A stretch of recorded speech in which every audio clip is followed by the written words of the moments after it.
सानेहा 17 अगस्त general Ziaul हक के त्यारे की तबाही, हादसा या साजिश। जी हाँ दोस्तों, जनरल ज़ियाउल हक के दौर में साबिक़ सोवियत यूनियन अफ़गानिस्तान में घुस आया तो पूरी दुनिया फ़ौजी आमर की अमली मदद के लिए मैदान में आ गई। मुजाहिदीन तो बड़ी तादाद में मौजूद ही थे, फिर भी दुनिया भर से जंगजू मंगवाए गए, जदीद असलह के ढेर लग गए। उस जंग में पाकिस्तान को बराह रास्त कूदना ही कूदना था। जदीद जंगी मशीनरी और दुनिया की दूसरी सुपर पावर होने की वजह से साबिक़ सोवियत यूनियन के अज़ाइम अफ़गानिस्तान से भी आगे जाने के थे। जी हाँ दोस्तों, बलूचिस्तान और सूबा सरहद KPK पर सुरख रीछ की नज़रें थीं। आज बाज़ तज्ज़ियाकार उस सोवियत मंसूबे को महज खाम ख्याली करार देते हैं। जी हाँ दोस्तों, ऐसा हरगिज़ न था। दुनिया का सबसे बड़े रकबे वाला मुल्क पाकिस्तानी इलाकों पर कब्जे के बाद गर्म पानियों तक रसाई का मंसूबा बनाकर मैदान में आया था। और ये भी सच है कि अगर सोवियत अफवाज को अफ़गानिस्तान में ना रोका जाता तो बलूचिस्तान और सरहद में ऐसे अनासर मौजूद थे जो गैर मुल्की फ़ौज को खुश आमदीद कहने के लिए तैयार थे। ये ठीक है कि अफ़गान जहाद के हमारी ज़िंदगी पर गहरे असरात मुरतब हुए, मगर उसके सिवा और कोई चारा ही ना था।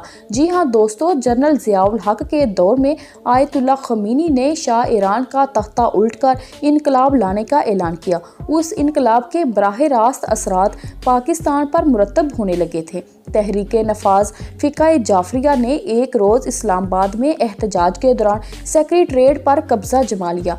उस मौके पर पाकिस्तानी इस्टेब्लिशमेंट ने मसलकी बुनियादों पर जमातें खड़ी करने का फ़ैसला किया। इससे फ़िरका वारियत में इजाफा तो होना ही था, मगर खून रेज़ी भी हुई। जी हाँ दोस्तों, ये फ़ैसला जनरल ज़ियाउल हक ही नहीं बल्कि पूरी इस्टेब्लिशमेंट का था। अगर उस वक़्त रोशन ख्याल जनरल मुशर्रफ भी हुक्मरान होते तो फ़ैसला यही होना था। जनरल ज़ियाउल हक के दौर को करप्शन का दौर कहा जाता है।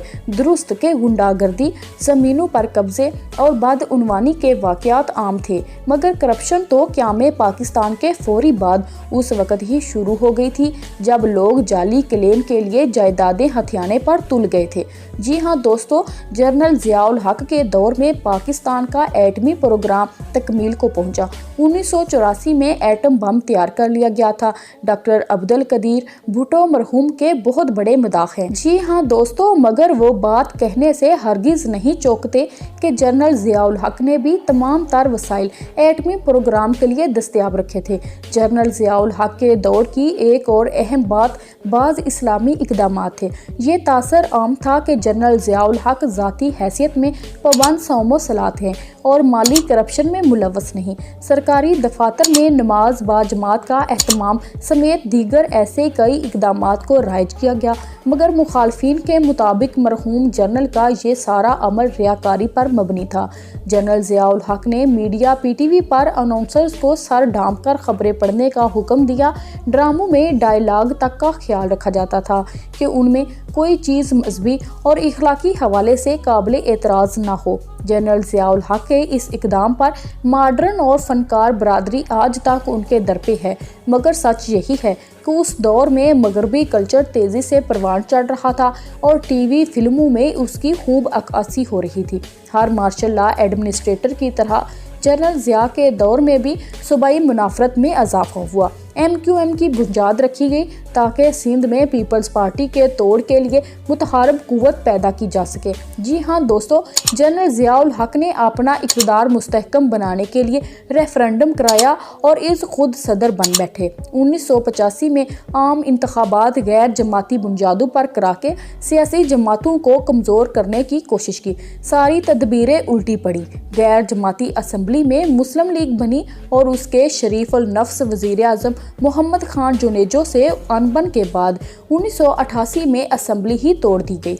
असम्बली तोड़ने का बदनाम ज़माना सदारती अख्तियार 58 भी जनरल ज़ियाउल हक के दौर में ही आइन का हिस्सा बनाया गया था। पाकिस्तान पीपल्स पार्टी को सियासी तौर पर अदमुआ करने की तमाम कोशिशें नाकाम रहीं।